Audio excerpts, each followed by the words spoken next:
வக்கரதுண்ட மகாகாயா சூரியகூடி சம்புகா நிர்விக்னம் குருமே தேவா சர்வகாரியேஷு சர்வதா அப்படிங்கிற மந்திரத்துக்கு பிரார்த்தனைக்கு தகுந்தபடி இங்கே வந்தவாருக்கு உண்டான பலன்களும் பரிபூர்ணமாக நடக்கும் அப்படிங்கிறதையும் கேட்டுது. இந்த கோவில் எங்கே இருக்குது அப்படின்னு கேட்டீங்கன்னா திருச்சியில் இருக்கக்கூடிய பிக்ஷாண்டர் கோவில். பாலம் ஏறி இறங்கினது பிக்ஷாண்டர் கோவிலில் இடது பக்கத்தில் இருக்கக்கூடிய வாய்க்கால் கரையோரமாக ராஜகோபால் நகர் பஞ்சமுக விநாயகர் கோவில் அப்படின்னு கேட்டால் நிறைய பேர் தெரியும். கூகுளில் கூட இந்த பிள்ளையார் தெரியும். அவசியம் ஆணையம் தருவோம் சால சிறந்தது அப்படிங்கிற வாசலுக்கு வந்தபடி அவசியம் இந்த கோயிலுக்கு வந்து தரிசனம் பண்ணிட்டு பிள்ளையார் பரிபூர்ணமாக இருக்கணும் பிரார்த்தனை. பார்வதி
अभयवरदहस्तः पाशदन्ताक्षमालाक्ष परशुमदत्रिशीर्षं मुद्गरं मोदकं च विदधातु नृसिंहे पञ्चपादाङ्गवक्रतः कनकरुचितवर्णः पातु हेरम्बनामा அப்படிங்கிற பிள்ளையாருடைய 32 அவதாரங்களில்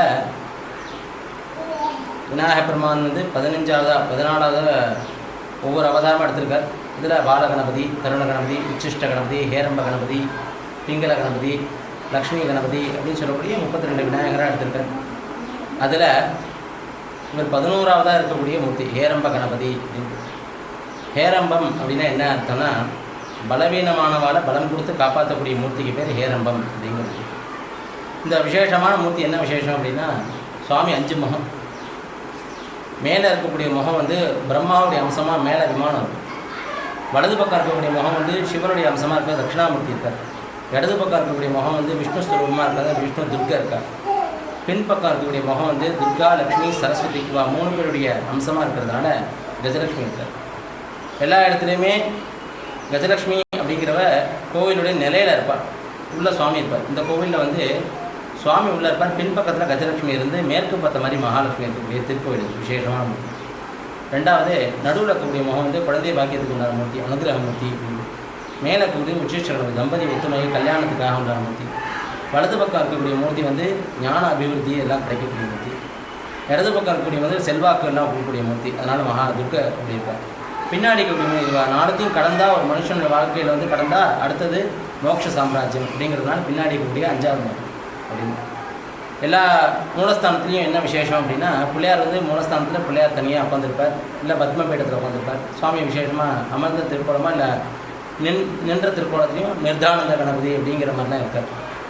இங்கே என்ன விசேஷம் அப்படின்னா மூலஸ்தானத்தில் சுவாமி சிம்ம வாகனத்தில் கஜாரூட கணபதி, அதாவது மூஷிக வாகன சிம்ம வாகன கஜாரூட கணபதி அப்படின்னு சொல்லக்கூடிய ஒரு அருமையான தோற்றம்.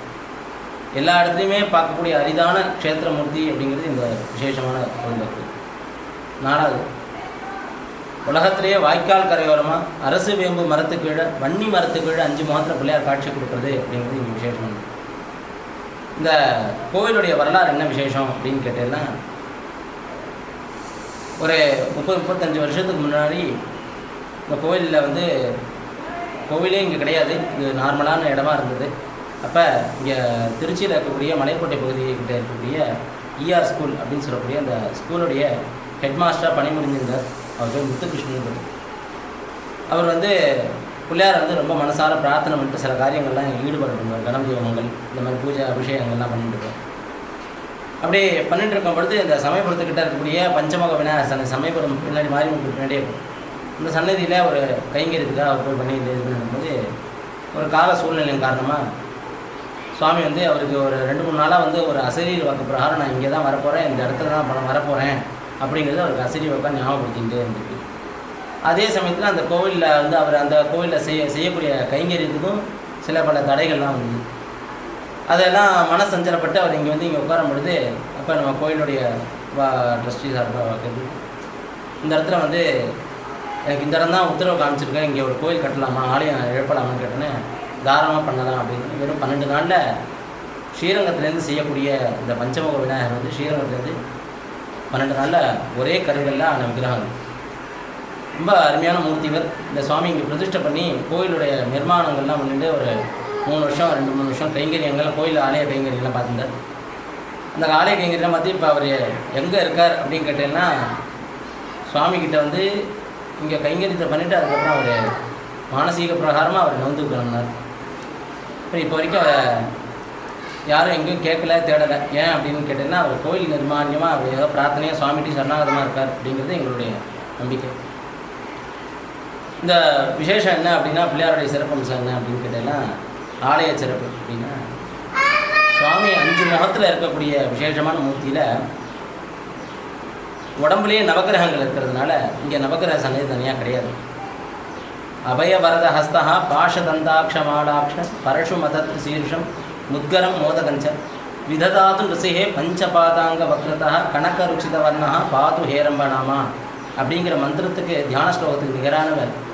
சுவாமியோட வலது கீழ் அம்சமாக ஐயப்பன் இருப்பார், இடது கீழ் அம்சமாக முருகப்பெருமான் இருப்பார். வலது பக்கம் இருக்கக்கூடிய முகத்துடைய அம்சமாக தட்சிணாமூர்த்தி இருப்பார், இடது பக்கம் இருக்கிற முகத்துடைய அம்சமாக விஷ்ணு துர்கா இருப்பார். பின்பக்கம் இருக்கக்கூடிய முகத்துடைய அம்சமாக துர்கா லட்சுமி சரஸ்வதி 3 கஜலட்சுமி இருப்பார். மேலே இருக்கக்கூடிய முகம் பிரம்மாவுடைய அம்சமாக, நடுவில் இருக்கிற விநாயகர். 5 முகத்துக்கு 5 விதமான உற்சவ மூர்த்தி இந்த கோயில் விசேஷம். அதனால் மேலே இருக்கக்கூடிய முகத்துக்கு உச்சிஷ்ட கணபதி ஸ்வரூபமாக வல்லப கணபதி இருக்கார். வலது பக்கம் இருக்கக்கூடிய சிவஸ்வரூபமாக இருக்கக்கூடிய கணபதிக்கு நிர்தானந்த கணபதி அப்படின்னு சொல்லக்கூடிய நிறுத்த கணபதி இருக்கார், நர்தன கணபதி. இடது பக்கம் இருக்கக்கூடிய விஷ்ணுவோடைய அம்சமாக இருக்கிறதுனால விஜய கணபதி அப்படின்னு சொல்லக்கூடிய மூஷிக வாகனத்தில் இருக்கார்.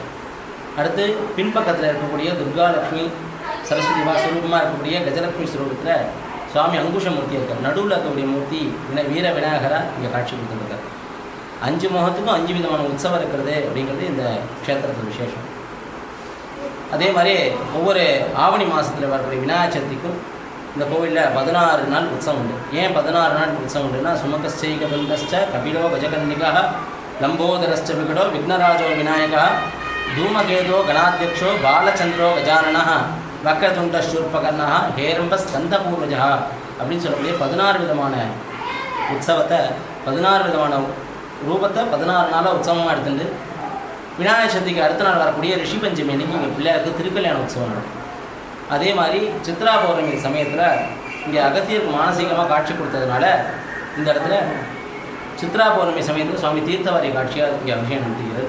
அதில் ஒவ்வொரு வருஷமும் சித்ரா பௌர்ணமிக்கு 12 நாள் உற்சவமும், விநாயகர் சதுர்த்திக்கு 16 நாள் உற்சவமும், அதே சமயத்தில் திருவாடிப்புறம், இந்த கோயிலில் ஆடிப்புறம் வந்து விசேஷம் என்ன அப்படின்னா, பிள்ளையாரும் புடவை கட்டிப்பார். அதாவது எல்லா கோயிலையும் பார்த்தீங்கன்னா அம்பாளுக்கு புடவை சாத்தி அலங்காரம் பண்ணிப்பார், வளையல் காப்பு அலங்காரம் உண்டு, இதெல்லாம் உண்டு. இங்கே பிள்ளையாரும் புடவை கட்டிப்பார். ஏன் அப்படின்னு கேட்டீங்கன்னா, வாஞ்சா கல்பலதா கணபதி அப்படின்னு சொல்லக்கூடிய ஓலச்சோடியில் இருக்கக்கூடிய விநாயகருடைய சுரூபத்தை பிள்ளையாரோட பார்க்கலாம். அதனால் இங்கே வந்து பிள்ளையார் வந்து ஆடிப்பூரத்துலேருந்து 3 நாளைக்கு பிள்ளையார் புடவை கட்டிப்பார். அதுதான் இந்த கோயிலோட சிறப்பம்சம். சுவாமி பிள்ளையார் புடவை கட்டிக்கிற இங்கே வந்து ஒரு 250 300 விதமான புடவைகள் வரும். எல்லோரும் அவள் பிரியப்பட்டு புடவைகள் கொடுப்பாள். அந்த புடவைகளை அவள் வாங்கி சுவாமிக்கு சாத்தி திருப்பி அவளுக்கு பிரசாதமாக ஒரு 3 நாள் கழிச்சு வளையலோடு அந்த பிரசாதத்தை கொடுத்துருவோம். கொடுத்ததுக்கப்புறம் அவளுக்கு என்ன பிரார்த்தனைக்காக ஒரு இடம் வஸ்திரங்கள் கொடுத்து சுவாமிக்கு அதை கொடுக்கறதுனால அதுக்கு உண்டான பலன்கள் பரிபூர்ணமாக இங்கே நடந்துருக்கு. அதை அனுபவப்பட்டவா நிறைய பேர் இங்கே வந்துட்டுருக்கா அப்படிங்கிறது. ஒவ்வொரு மாதமும் வரக்கூடிய வளர்ப்பிறை சதுர்த்தி அன்னைக்கு இங்கே ஹோமங்கள் நடைபெற்று சுவாமிக்கு விசேஷமான அபிஷேகங்கள் நடக்கும். ஒவ்வொரு மாதமும் வரக்கூடிய தேய்பிரி சங்கடஹர சதுர்த்தி அன்னைக்கு சுவாமி அபிஷேகம் பண்ணி சுவாமி பிரகார புறப்பாடு இருக்குது. அதில் பிரகார புறப்பாடில் விஜய கணபதி அப்படின்னு சொல்லக்கூடிய சின்ன மூர்த்தியை பிரகாரத்தில் புறப்பாடு பண்ணி அதே மாதிரி வருஷக்கூடிய மாதந்தோறும் உற்சவத்துலேயும் அடுத்து சித்ரா பௌர்ணமி, வருஷப்பிறப்பு, அப்புறம் கார்த்திகை மாதத்தில் தீபத்துக்கு இந்த மாதிரி ஒரு சமயத்துக்கும் பிள்ளையார் புறப்பாடாகி இங்கே வீதி புறப்பாடாகும். இது காஞ்சி பெரியவர் வந்து இங்கே தரிசனம் பண்ணும்போது இங்கே வந்து பிரார்த்தனை பண்ணிவிட்டு இந்த பிள்ளையார் தொட்டு மனசார பிரார்த்தனை பண்ணிக்க அப்பேற்பட்ட ஒரு அனுகிரகம் வந்து இங்கே பிரார்த்தனை பண்ணிவிட்டு என்ன விசேஷம்னா கல்யாணம் ஆகாதவளுக்கு 7 வாரம் இங்கே தேங்காய் மாலை கோர்த்து 7 வாரம் தேங்காய் மாலை போட்டோம்னா கல்யாணம் ஆகிடும். குழந்தை பாக்கியம் இல்லாதவரை இங்கே முருகப்பெருமானுக்கு பிரார்த்தனை பண்ணி செவ்வாய்க்கிழமை அபிஷேகம் தைரிய விஷயம் பண்ணுறதுனால அவளுக்கு எத்தனை வருஷங்கள் குழந்தை இல்லைனா கண்டிப்பாக குழந்தை உண்டு. இங்கே கொடுக்கக்கூடிய பிரசாதத்தை அவள் சேர்த்துக்கணும். அடுத்தது சொந்த வீடு இடம் வாங்கணும் விற்கணும் சொத்து விவகார பிரச்சனைகள்லாம் தான் இருக்குது அப்படின்னா விரலி மிஞ்சலில் 27 விரலி மிஞ்சல் போட்டு இங்கே குறிப்பிட்ட வாரங்கள் வரணும் அப்படிங்கிற சங்கல்பம் உத்தரவு பிரகாரம் வரும். அது பிரகாரம் வந்து பிரார்த்தனை பண்ணும்போது அவளுக்கு காரியம் சித்தியாகும். அடுத்து வேலை கிடைக்கல, வேலையில் ஏதாவது பிரச்சனை, வேலையில் இடமாற்றங்கள் எதாவது இருக்குது அப்படின்னா வாழைப்பழத்தில் கட்டி மாலையாக போட்டு பிள்ளையார் பிரார்த்தனை. இங்கே எல்லாமே பிரார்த்தனைகள்லாம் எந்த வாரத்தில் நடக்கும் அப்படின்னு கேட்டிங்கன்னா வாரம் வரக்கூடிய வெள்ளிக்கிழமை அன்றைக்கி இங்கே ஃபுல்டே இந்த சுவாமிக்கு வந்து இந்த பிரார்த்தனை நடந்துகிட்டே இருக்கும்.